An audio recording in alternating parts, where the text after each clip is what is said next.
ओम नमो भगवते वासुदेवाय नमः। आप सभी का मेरे YouTube चैनल भक्ति सागर में पुनः स्वागत है। आज के अपने इस वीडियो में हम भगवत गीता के 8वें अध्याय का महात्म्य स्मरण करेंगे।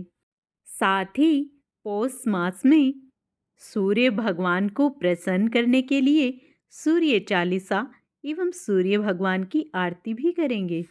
आज का अपना वीडियो शुरू करने से पहले आप सभी से विनम्र प्रार्थना है, यदि आप मेरे चैनल पर नए आए हैं और अभी तक मेरे चैनल को सब्सक्राइब नहीं किया है तो सभी व्रत त्योहारों के संबंधित जानकारियां प्राप्त करने के लिए, सभी व्रत कथाएं सुनने के लिए तथा पौष मास में श्री हरि तथा सूर्य भगवान की भक्ति से जुड़े रहने के लिए कृपया मेरे चैनल को सब्सक्राइब अवश्य करें। वीडियो यदि पसंद आता है तो लाइक एंड शेयर भी करें। आज के अपने इस वीडियो में हम भगवत गीता के अध्याय 8 अक्षर ब्रह्म योग का स्मरण करेंगे। इस अध्याय में श्री कृष्ण ने कई महत्वपूर्ण अवधारणाओं और शब्दों का संक्षेप में वर्णन किया है, जिन्हें उपनिषदों में विस्तार से समझाया गया है। वे यह भी बताते हैं कि मृत्यु के बाद आत्मा का गंतव्य क्या निर्धारित करता है। वे कहते हैं कि यदि हम मृत्यु के समय ईश्वर को याद करते हैं तो हम निश्चित रूप से उन्हें प्राप्त कर सकते हैं। इसलिए हमें अपने दैनिक कार्यों के साथ साथ हमेशा ईश्वर के बारे में सोचने का अभ्यास करना चाहिए। हम उनके गुणों, विशेषताओं, सद्गुणों आदि के बारे में सोचकर ऐसा कर सकते हैं। ईश्वर के नाम का जाप करके उन पर निरंतर यौगिक ध्यान करना भी एक अच्छा अभ्यास है। अनन्य भक्ति के माध्यम से जब हमारा मन पूरी तरह से उनमें लीन हो जाता है तो हम भौतिक आयाम से आध्यात्मिक अक्षेत्र में ऊपर उठ जाते हैं। इसके बाद ही श्री कृष्ण भौतिक जगत में विभिन्न निवासों और सृष्टि चक्र के बारे में बात करते हैं। वे आगे बताते हैं कि कैसे इन निवासों पर प्राणियों की भीड़ प्रकट होती है और प्रलय के समय सब कुछ वापस उनमें समा जाता है। हालांकि भगवान का दिव्य निवास सृष्टि और प्रलय के इस चक्र से अछूता है। जो लोग प्रकाश के मार्ग पर आगे बढ़ते हैं वे अंततः दिव्य निवास तक पहुंचते हैं और भौतिक दुनिया में कभी वापस नहीं आते, जबकि वे पतित आत्माएं जो अंधकार के मार्ग पर चलती हैं, जन्म, बुढ़ापे, बीमारी और मृत्यु के चक्र में अंतहीन रूप से घूमती रहती हैं। भगवान शिव कहते हैं, हे देवी, अब 8वें अध्याय का महात्म्य सुनो। उसके सुनने से तुम्हें बड़ी प्रसन्नता होगी।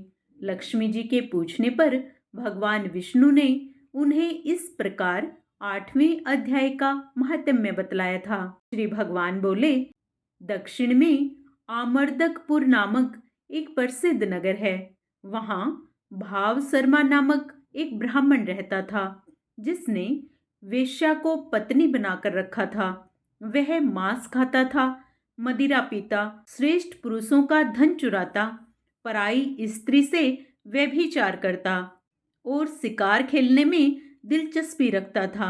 वह बड़े भयानक स्वभाव का था और मन में बड़े बड़े हौसले रखता था। एक दिन मदिरा पीने वालों का समाज जुटा था। उसमें भाव शर्मा ने भर पेट ताड़ी पी, खूब गले तक उसे चढ़ाया।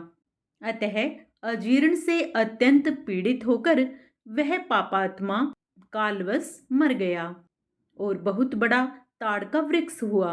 उसकी घनी और ठंडी छाया का आश्रय लेकर ब्रह्म राक्षस भाव को प्राप्त हुए कोई पति पत्नी वहां रहा करते थे। उनके पूर्व जन्म की घटना इस प्रकार है। एक कुशीबल नामक ब्राह्मण था, जो वेद वेदांग के तत्वों का ज्ञाता, संपूर्ण शास्त्रों के अर्थ का विशेषज्ञ और सदाचारी था। उसकी स्त्री का नाम कुमति था। वह बड़े खोटे विचार की थी। वह ब्राह्मण विद्वान होने पर भी अत्यंत लोभवश अपनी स्त्री के साथ प्रतिदिन भैंस, कालपुरुष और घोड़े आदि दानों को ग्रहण किया करता था, परंतु दूसरे ब्राह्मणों को दान में मिली हुई कौड़ी भी नहीं देता था। वे ही दोनों पति पत्नी कालवश मृत्यु को प्राप्त होकर ब्रह्म राक्षस हुए। वे भूख और प्यास से पीड़ित हो इस पृथ्वी पर घूमते हुए उसी ताड़ वृक्ष के पास आए और उसके मूल भाग में विश्राम करने लगे। पत्नी ने पति से पूछा, नाथ, हम लोगों का महान दुख कैसे दूर होगा?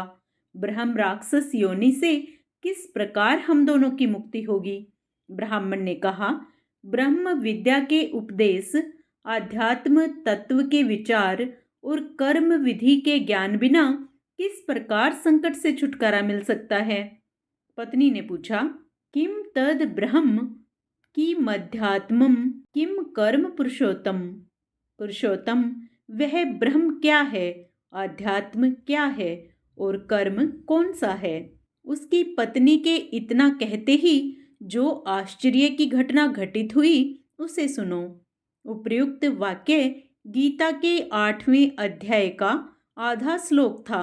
उसके स्वर्ण से वह वृक्ष उस समय ताड़ के रूप को त्याग कर भाव शर्मा नामक ब्राह्मण हो गया।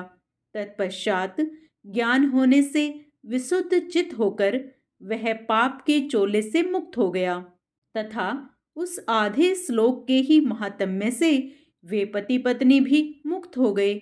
उनके मुख से दैवात ही 8वें अध्याय का आधा श्लोक निकल पड़ा था। तदंतर आकाश से एक दिव्य विमान आया और वे दोनों पति पत्नी उस विमान पर आरूढ़ होकर स्वर्ग लोक को चले गए। वहां का यह सारा वृत्तांत अत्यंत आश्चर्यजनक था। उसके बाद उस बुद्धिमान ब्राह्मण भाव शर्मा ने आदर पूर्वक उस आधे श्लोक को लिखा और भगवान जनार्दन की आराधना करने की इच्छा से वह मुक्तिदायिनी काशीपुरी में चला गया। वहां उस उदार बुद्धि वाले ब्राह्मण ने भारी तपस्या आरंभ की। उसी समय अक्षर सागर की कन्या भगवती लक्ष्मी ने हाथ जोड़कर देवताओं के भी देवता जगतपति जनार्दन से पूछा, हे नाथ, आप सहसा नींद त्याग कर खड़े क्यों हो गए? श्री भगवान बोले, हे देवी, काशीपुरी में भागीरथी के तट पर बुद्धिमान ब्राह्मण भाव शर्मा मेरे भक्ति रस से परिपूर्ण होकर अत्यंत कठोर तपस्या कर रहा है। वह अपनी इंद्रियों को वश में करके गीता के 8वें अध्याय के आधे श्लोक का जप करता है। मैं उसकी तपस्या से बहुत संतुष्ट हूँ।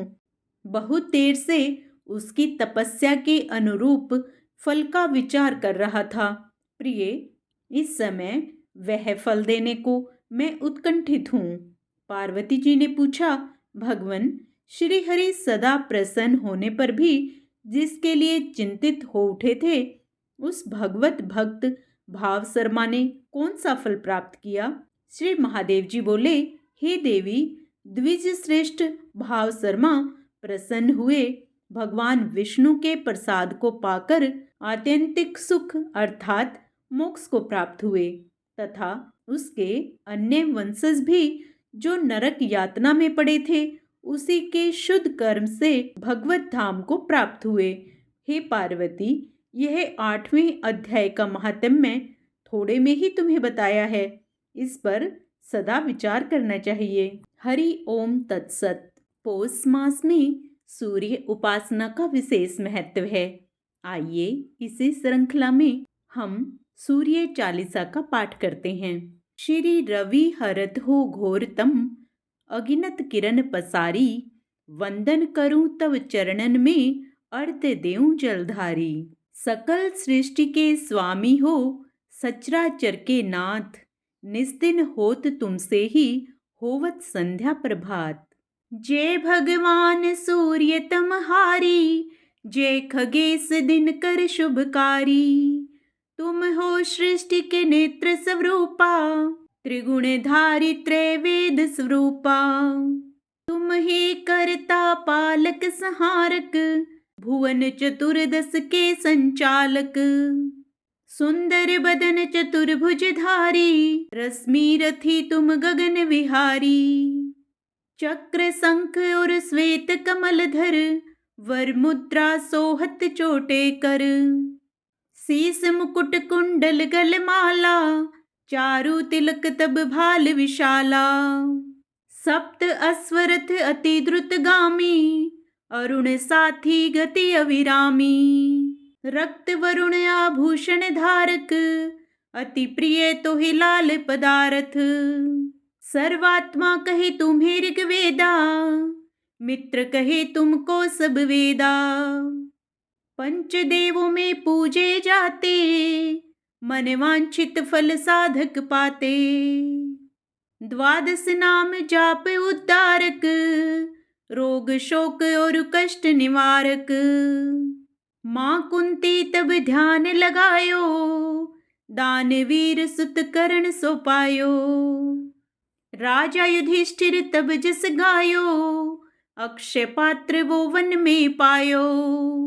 शस्त्र त्याग अर्जुन अकुरायो, बन आदित्य हृदय से पायो। विंध्याचल तब मार्ग में आयो, हाहाकार तिमिर से छायो। मुनि अगस्त्य गिरि गर्व मिटायो, निज तप बल से विंध्य नवायो। मुनि अगस्त्य तब महिमा गाई, सुमिर भय विजय रघुराई। तो हे विरोक मधुर फल जाना, मुख में लिन्ही तो हे हनुमाना। तब नंदन शनि देव कहावे, पवन के सुत शनि तीर मिटावे। यज्ञ व्रत स्तुति तुम्हारी कीन्ही, भेंट शुक्ल यजुर्वेद की दिन्ही। सूर्यमुखी खरितर तब रूपा, कृष्ण सुदर्शन भानु स्वरूपा। नमन तो हे ओंकार स्वरूपा, नमन आत्मा और काल स्वरूपा। दिग दिगंत तब तेज प्रकाशे, उज्ज्वल रूप तुम्ही आकाशे। दस दिगपाल करत तब सुमिरन, अंजलि नित्य करत हैं अर्पण। त्रिविधि ताप हरता तुम भगवन, ज्ञान ज्योति करता तुम भगवन। सफल बनावे तब आराधना, गायत्री जप सरल है साधना। संध्या त्रिकाल करत जो कोई, पावे कृपया सदा तब वो ही। चित्त शांति सूर्याष्टक देव, व्याधि अपाधि सब हर लेव।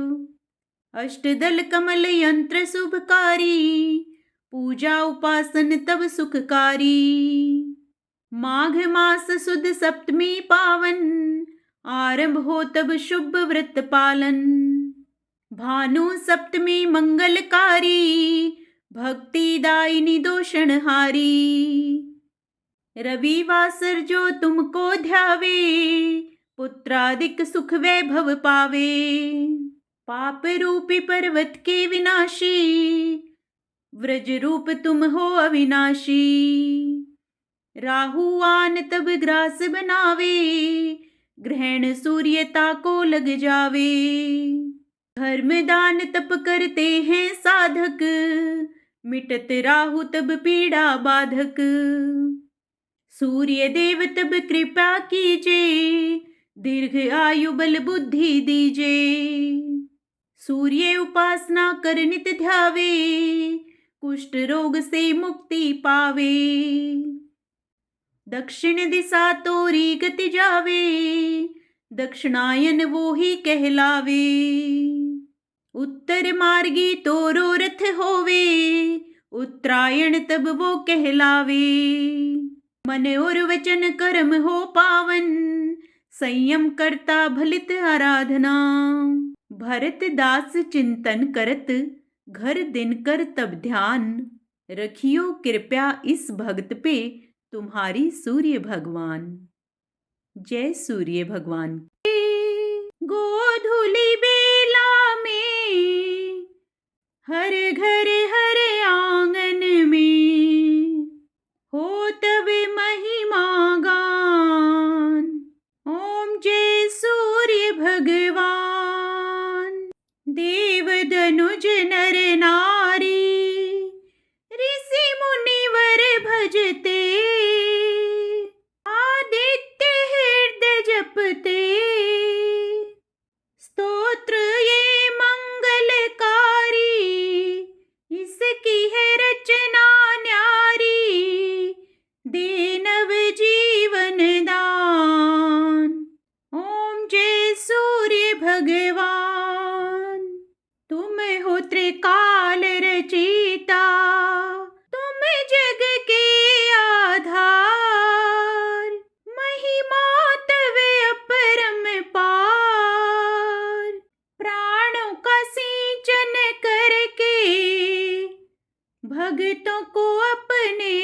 बल बुद्धि और ज्ञान।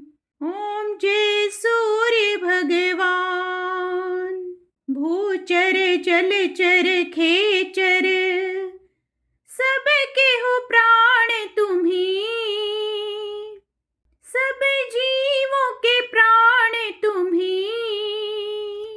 वेद पुराण बखाने धर्म सभी तुम्हें माने। तुम ही सर्वशक्तिमान। ओम जय सूर्य भगवान। पूजन करती दिशाएं पूजे 10 दिगपाल। तुम भुवनों के प्रतिपाल। ऋतुएं तुम्हारी दासी। तुम शाश्वत अविनाशी। शुभकारी अंशुमान। ओम जय सूर्य भगवान। ओम जय सूर्य भगवान। जय हो दिनकर भगवान। जगत के नेत्र स्वरूपा तुम हो त्रिगुण स्वरूपा।